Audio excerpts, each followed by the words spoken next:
we are looking at this topic. It's a very sensitive one because it determines the success of every evaluation outings. If the process is not followed, if the process fails, if one step is not taken before another, it flops, and at the end of the day, we will not be able to achieve our purpose. Old school, as we know, is a supervision and monitoring tool in helping schools discover their strengths and their weaknesses and the way forward. The importance of old school evaluation cannot be overemphasized. It is the cornerstone of the quality assurance strategy. Very important because the activities in quality assurance department is broken into, you have old school evaluation, you have follow-through evaluation, special evaluation, and intervention program for underperforming schools. Old school evaluation is the cornerstone, cornerstone of the quality assurance strategy, because other evaluations cannot take place without old school evaluation. It's old school evaluation that will determine schools for follow-through. It's old school evaluation that will determine schools for special evaluation. It's old school evaluation that would identify underperforming schools for visit. So, and this shows of old school evaluation, as I said before, is a monitoring and supervision tool that helps schools, below tertiary level, identify their strengths, their weaknesses, and chart the way forward. Let's look at the next slide. As I've defined that, then we should know that the process of old school evaluation that we're looking at this morning is a very interactive procedure, which includes both school self-evaluation and external evaluation. It must be interactive. It must be collaborative. What do I mean?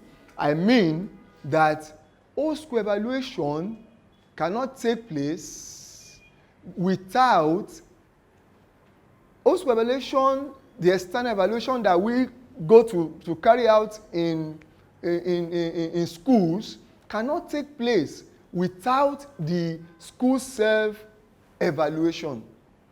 That's why it's a collaboration. That is why it's a partnership with the schools.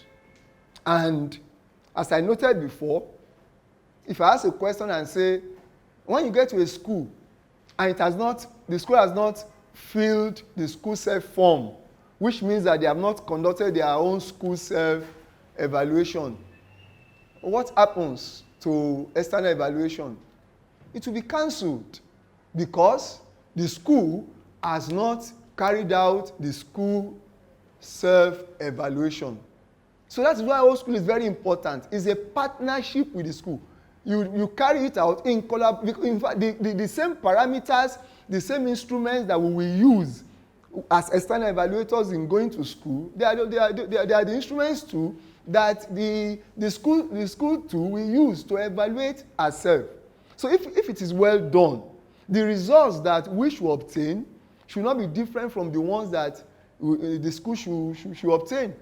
Because by the time we begin to see, you realize that you will need to now, at the end of the day, after you have carried out that exercise, you will need to now sit down with the school and discuss their own findings, pursue your own findings. It's very important we take note of that. So the topic is process of old school evaluation. You don't just wake up and say, we are going to a school. One thing must lead to the other. There must be planning. There must be pre-evaluation. There must be actual evaluation. There must be post-evaluation. It's as important as that. Let's look at the next slide. Then, I said that it's a process. And for every process, there must be input and output. There must be input and output. So when you talk about old school evaluation, what are the process input that we are looking at? We are looking at learners' achievements. We are looking at governance in schools and the relationships between teachers and learners, the principals and the teachers, even with other stakeholders like parents, like SBMC. We are looking at the quality of teaching and learning. We are looking at curriculum, curriculum provision, at school safety, security and discipline, school infrastructure, leadership, management, and communication. What am I saying? I'm saying that old school evaluation has 7 aspects. These 7 aspects is broken into 3 broad areas. We have learners' outcomes, and under learners' outcomes, we have 2 aspects. We have achievements and standards, and we have learners' personal skills and participation. Then we have the quality of provision as another sub-area under old school. Quality of provisions. And under quality of provisions, we have 4 aspects. We have teaching and learning. We have curriculum and other activities. We have care, guidance, and safety. And we have learning environment. Then leadership and management is another area, and is also standing on its own as an aspect. What am I saying? That in quality assurance, you have 7 aspects, which must not be confused. 7 aspects that we are evaluating under old school evaluation. And these 7 aspects, all these inputs that we are looking at this afternoon, all these inputs is embedded into those 7 aspects. For instance, when we talk about learners' achievement, we are talking about achievement and standard. When you visit a school, you need to get records of internal examinations, external examinations for 3 years. You need to get other records of learners' work in exercise books. You need to get, these are some of the, these are some of what we are looking at. There's another aspect known as learners' personal skills and participation. He's talking about the governance and relationships. What's the relationship between teachers and teachers, learners and teachers? This is where you begin to look at it. Then, I've spoken about teaching and learning and this other input. As I told you before, also evaluation, the process, for every process, there must be input and output. And it is the input that will determine the output. Don't forget that. There is no way that the input is faulty. If you want to produce a product, for instance, and the input is faulty, you didn't put the right ingredients in that input, you won't get the desired result. Like you want to cook probably a soup or a stew, and you didn't put the right quantity of salt or pepper or what have you. Then the salt, the stew or soup will not be eatable. To just tell you the importance of the right input, and these are the inputs we are looking at. Don't forget, I said 7 aspects. Then, before I leave that, let me tell you that it is leadership that drives the provisions to attain desirable outcomes in quality assurance old school evaluation. Leadership is very important. That is why when we get to schools, we interview the principals. We look at how principals, how the management, how they delegate duties to subordinates, and we look at how feedback is gotten. These are some of the things that we begin to look at, because leadership is very important.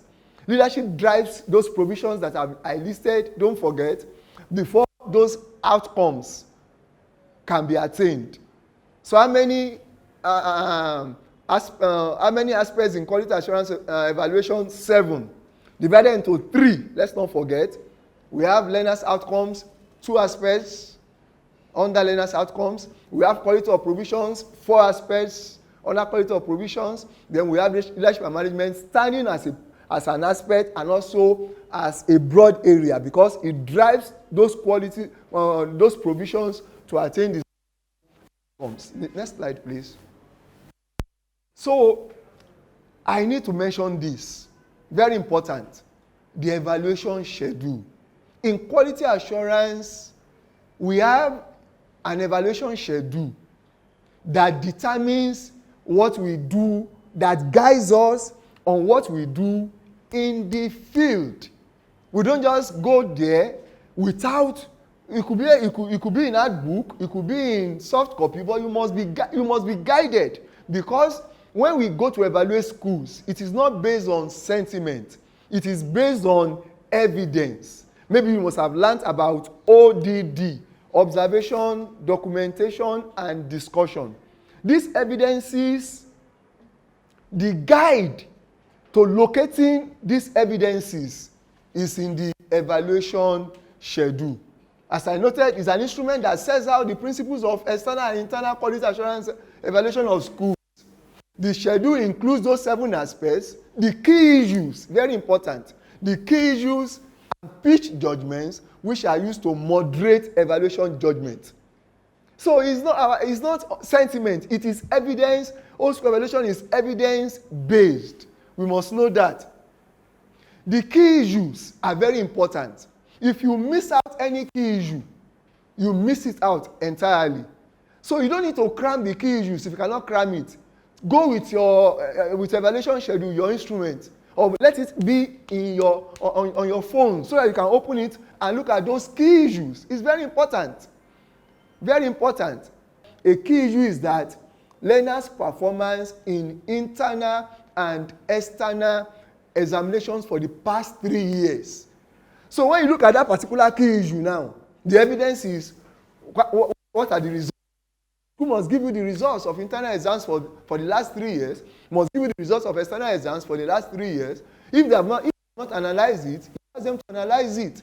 So that you, by the time they analyze it, then you can now begin to look at what the judgment is telling us, as you know, because in that it will tell you that, for instance, for external examinations, when you're talking about the senior schools, it's telling us that the learners must have 5 credits, minimum of 5 credits, including English and mathematics. Minimum of 5, it could be more, before they can say they are proceeding to the next level.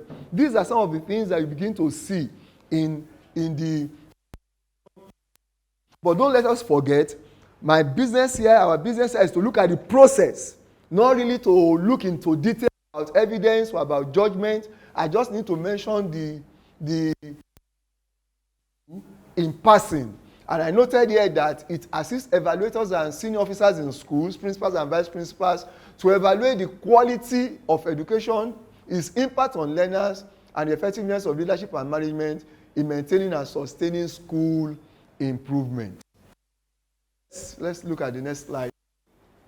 Yes, I know I told you that I mentioned the evaluation schedule in passing. It's not meant to be just in passing, for you to know that there's an evaluation schedule that you must study, you must be familiar with, you must go to the schools with that particular instrument if you must do a good job. Now we are looking at the process. I told you before there must be input and output, and I've told you before that you can divide it into. In fact, the process starts from when the schools are even listed for visitation. Because you don't just list a school for visitation or for evaluation, for whole school evaluation, without having taken into consideration some particular yardsticks. It's as important as that. For instance, when a school has not been visited at all, fine, you can list that particular school for whole school evaluation. But once a school has been visited before for whole school evaluation, to list that particular school for another whole school evaluation, it has it has standards.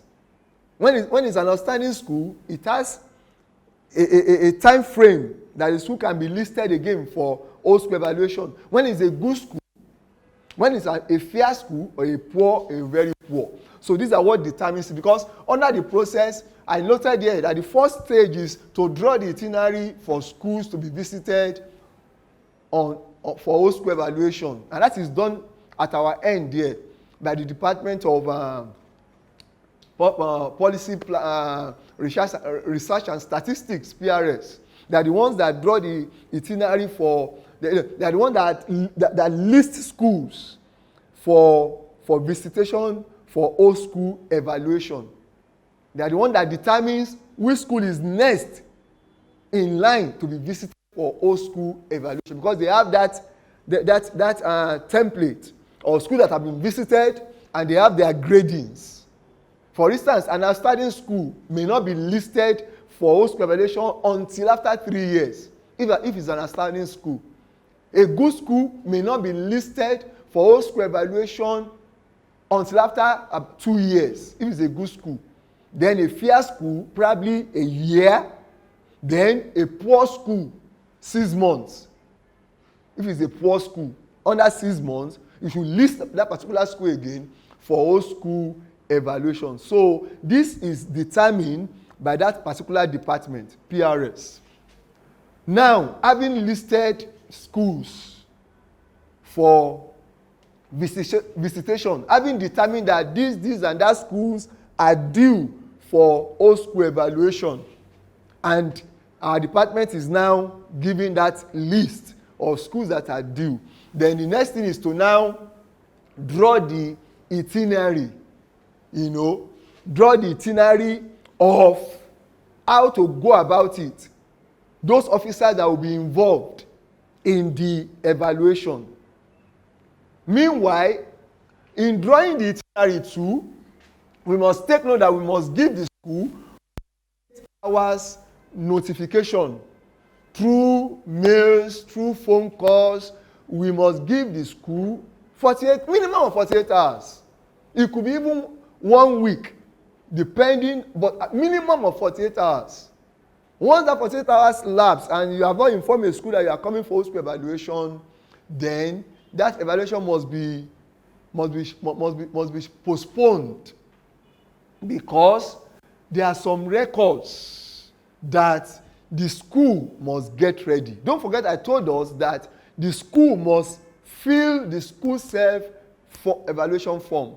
They must have carried out their own school self-evaluation.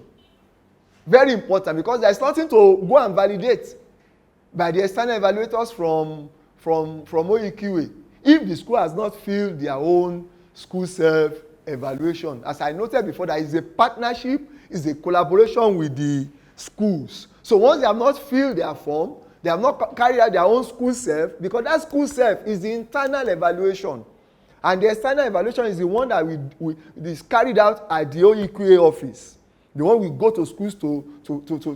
So once the internal evaluation is not done, the external evaluation cannot be done. Both internal and external, make up the whole school. Giving the school 48 hours, then we must now, the schools provide pre-evaluation documents. The process flows like this, based on see in this diagram. So the schools provide some pre-evaluation documents and complete the self-evaluation form. So the office will inform the school those documents that they must get ready. Those documents that they must get ready for the team.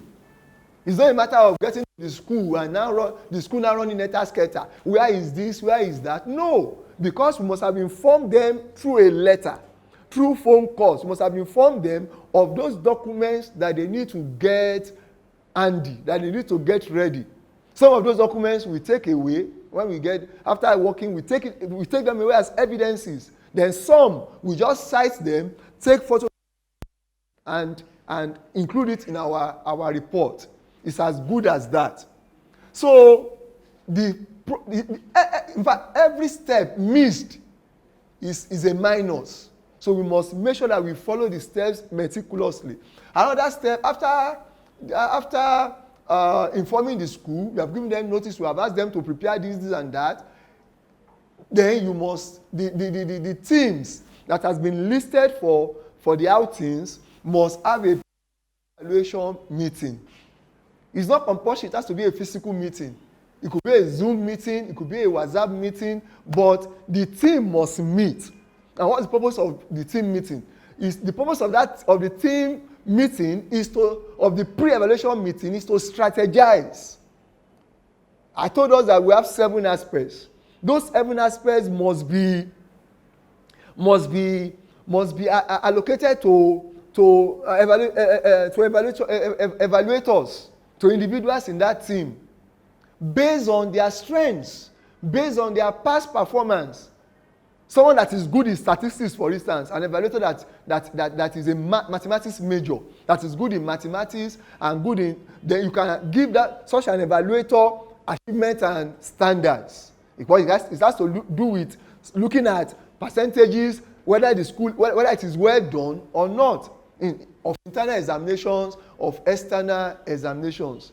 There are some instances where you visit a school and the analysis that they will give you is wrong. So the evaluator looking at the analysis can determine something is wrong somewhere and it will be corrected. So based on the strength of each evaluator, those aspects are allocated at that pre-evaluation meeting. It's at that pre-evaluation meeting that the team will also strategize those that will conduct, because you have interviews to be conducted. The principals and the VPs will be interviewed, the teachers will be interviewed, learners will be interviewed, parents will be interviewed, SBNC will be interviewed. It is at that particular pre-evaluation meeting that officers that will conduct all those interviews will be given their roles. And the essence also in giving them in advance is for them to be able to go back and also strategize individually on what and what to look out for, on what and what to ask. It will also afford them the opportunity to also go through their evaluation schedule, go through their handbook and look at those things that are relevant, those questions that they need to ask.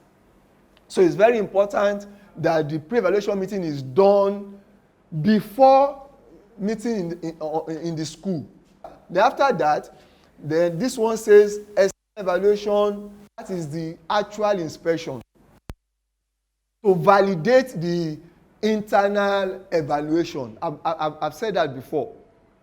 The purpose, the essence of external evaluation is to validate the internal evaluation. So once the internal evaluation is not done, it's better to just cancel the visit. Once you get to so in fact, you won't have any business leaving the office for the school if you have not gotten the internal the school self-evaluation form.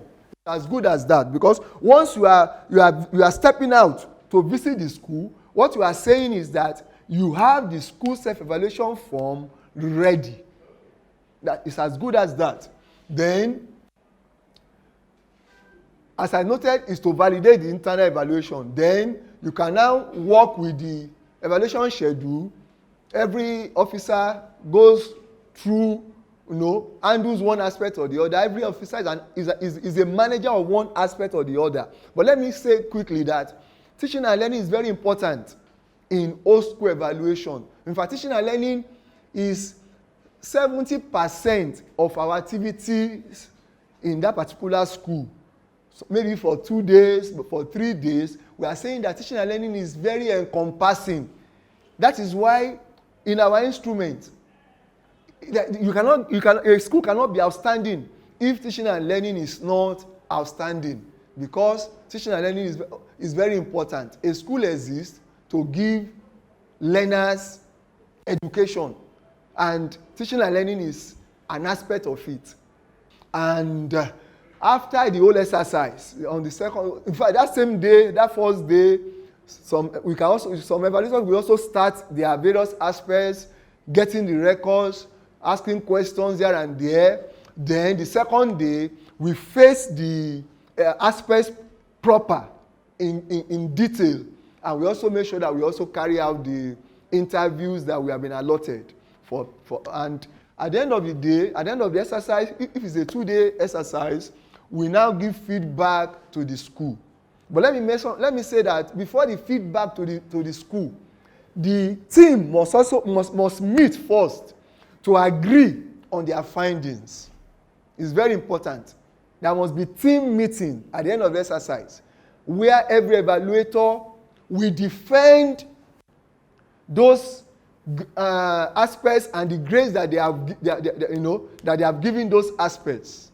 And I want to encourage all those evaluators that because Mr. A has been given achievement and standard, it doesn't mean that Mr. B or Mrs. C should not take cognizance of all those things under achievement and standards do, because under the when the team is meeting to defend to come together to agree on the grade, every evaluator must contribute to every aspect.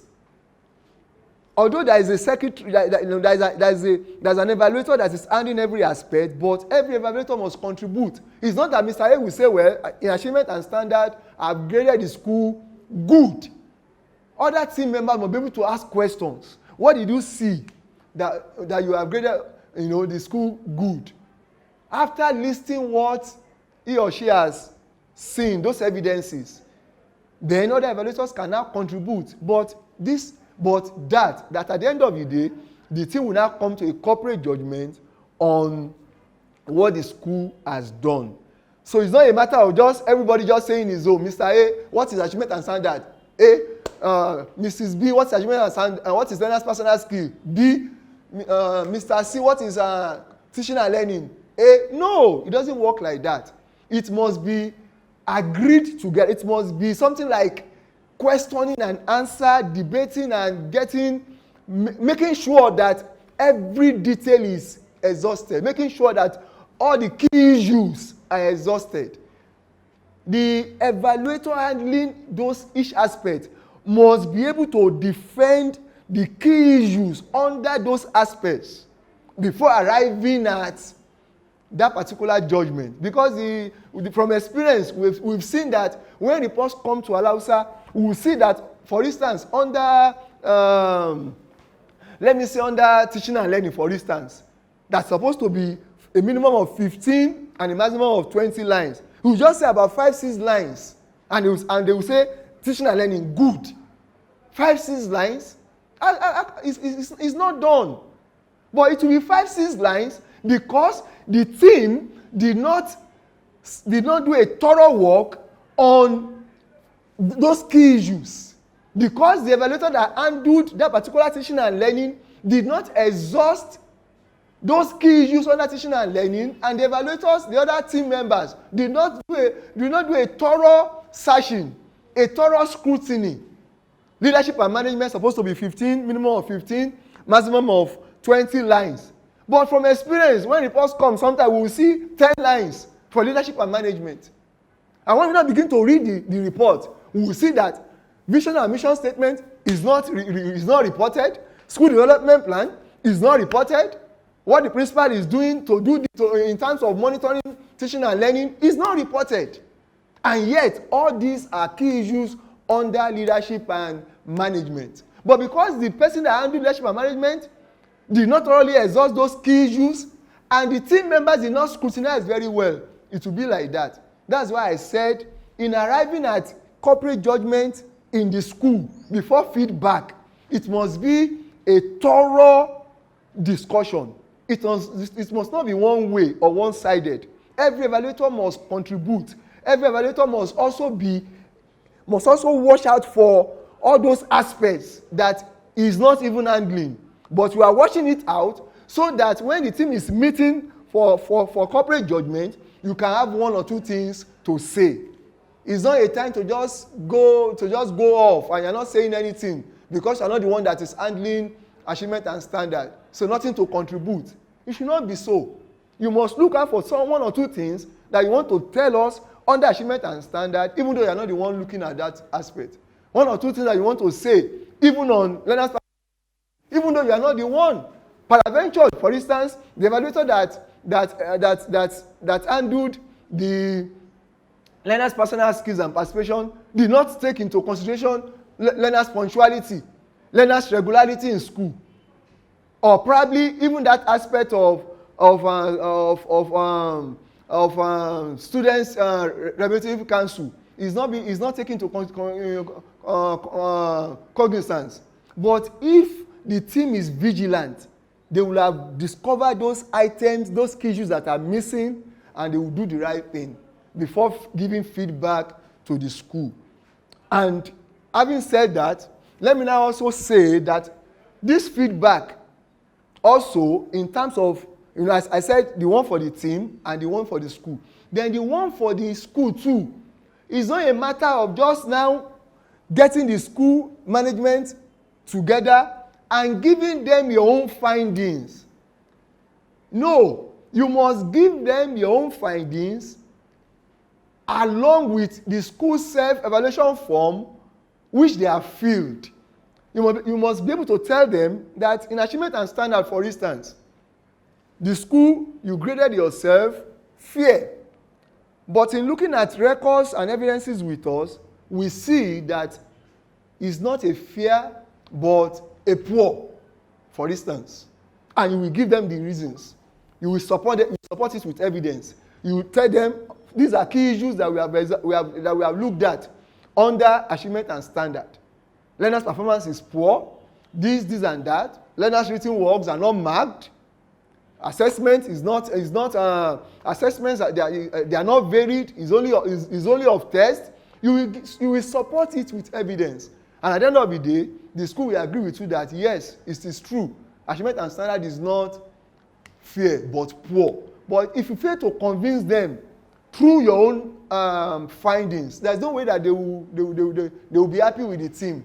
They will just think that you have come to impose your own idea on them, and that is not old school evaluation. Old school evaluation is a collaboration with the school and is open. Don't forget one of the principles of quality assurance. Openness is one of the principles. It's not something that you do in secret. Openness. You must be open with the school. Let them know what you have done. Let them be able to ask questions which we will clarify. So feedback is very important, as I said before. But this feedback, as important as it is the input, all what we have given to the exercise that will determine the quality of our feedback, that will determine the quality of the result. Because at the end of the day, don't forget there is what is known as overall effectiveness of the school. We have 7 aspects, but these 7 aspects, at the end of the day, we now come to determine the overall effectiveness of the school. Let me advise that overall effectiveness must be done painstakingly. It must not be done in a hurry. You must open the book, our Bible. You must look at those parameters. When a school is outstanding, what it must be. When it is good, when it is fair, you must open the book and follow it in toto. You must follow it in toto. It's as good as that. And once you follow those parameters under that overall effectiveness, you won't make mistake. And it will be a good one that is fit for purpose, that at the end of the day, by the time you write the report and the reader reading it will not have any reason than to agree with your judgment. From experience, sometimes when reports come to Alausa, we see that sometimes overall effectiveness, they will say good. And having looked at all the other aspects, we will have to ask the team leader to send additional evidence to buttress the good. Because from what we are seeing, it's a fair school. But the overall effectiveness say good. Why? Because the team has not done a thorough job. That's what we are saying. Once the parameters are observed, once the team do a thorough job, then the overall effectiveness that is given will support the aspects, the gradings in the aspects, and the report will be fit for purpose. That when you now give the school will be happy with the report. And then, after the feedback, summary of grading and overall effective, in fact, like this, after the feedback, report is critiqued. After the feedback, the team comes back to write the report. Then, after writing the report is critiqued. Then after critiquing the report, and it's corrected, it's fit for purpose, it satisfies all the C's of quality assurance. The report is consistent, is clear, is concise, and all those C's. Then we can now submit it for vetting, and it goes back to the school. So this is what whole school evaluation process entails. As I noted before, the input determines the output. I noted before that you compose teams based on the teams that will go out. Let me quickly mention that the team composition depends on the size of the school, it depends on the number of learners in the school, and it depends on the type of evaluation. Very important. But the team shall be made up of 3 evaluators minimum and a maximum of 5 evaluators. But what will now determine whether it is 3 or 4 or 5 is the size of the school, the number of learners, and the type of evaluation. It's very important. This is the team composition that we are talking about here. Not that in a school of, let's look at the next slide. Yes, not that in a school of 200 learners, for instance, you now take 5 evaluators there. That means you are not really following the process. You are not following the principle. In a school of just like 300 learners, you are not, it's very important. Then in this table you can see number of learners, length of evaluation, and number of evaluators that must make up the team. So all these are principles and standards that we must abide with. Going to school with just 2 evaluators is wrong. If we cannot, for instance, if you have scheduled probably 8 schools for whole school evaluation, and you now see that in the process of composing the team, you cannot make up minimum of 3 evaluators in the team.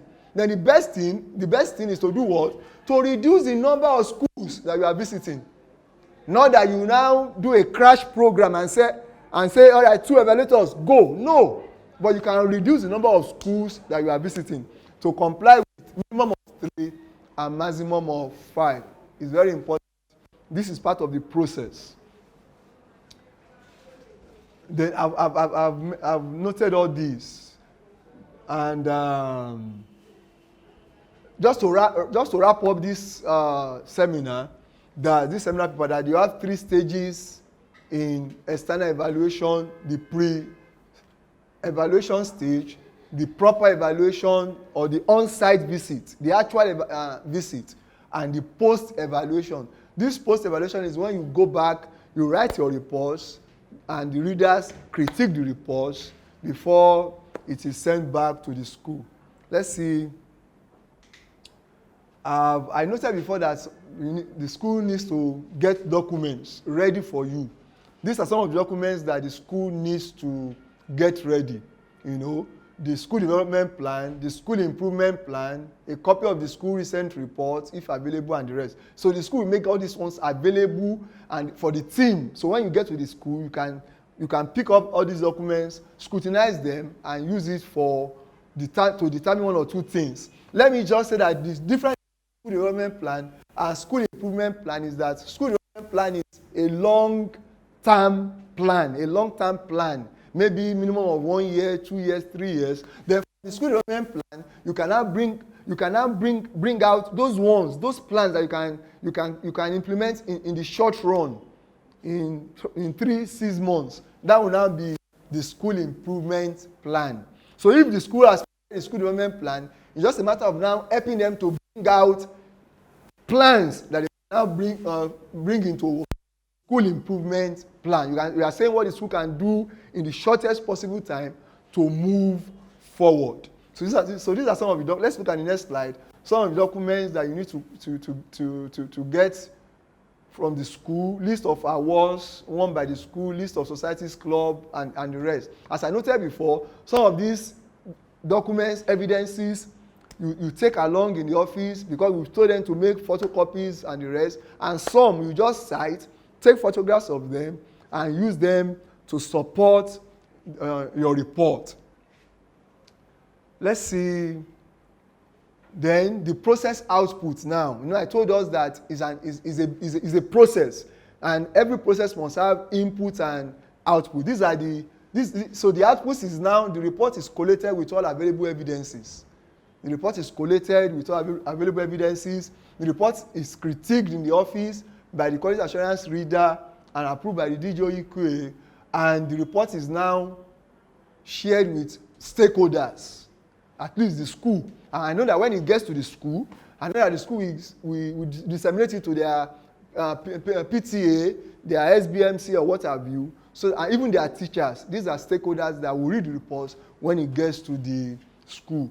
The summary of grading of overall effectiveness is submitted to the PRS. You know, I noted that they are the one that lists schools for visitation. So at the end of the day, we submit the grading effectiveness to PRS, Planning, Research and Statistics Department, so that they can use it to plan and know, for instance, schools that have a poor, then we know that schools that have a poor grade, overall effectiveness, we are saying that in the next 6 months, they should be visited, because you cannot just leave a poor school for a long time. Something is wrong somewhere and the learners are in trouble. So you need to help them. That's why it's 6 months, you must revisit a poor school to see what they are doing to improve on what you have asked them to do.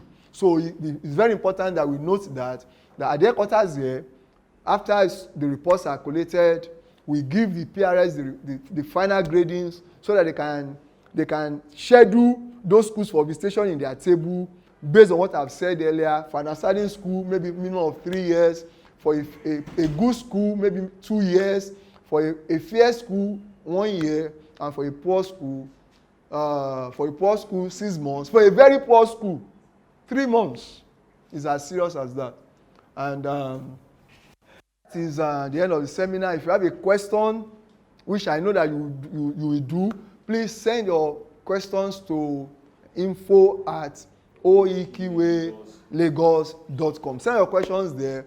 We'll tackle those questions, because at the end of the day, we want every evaluators to be on the same page and be able to carry out whole school evaluation confidently.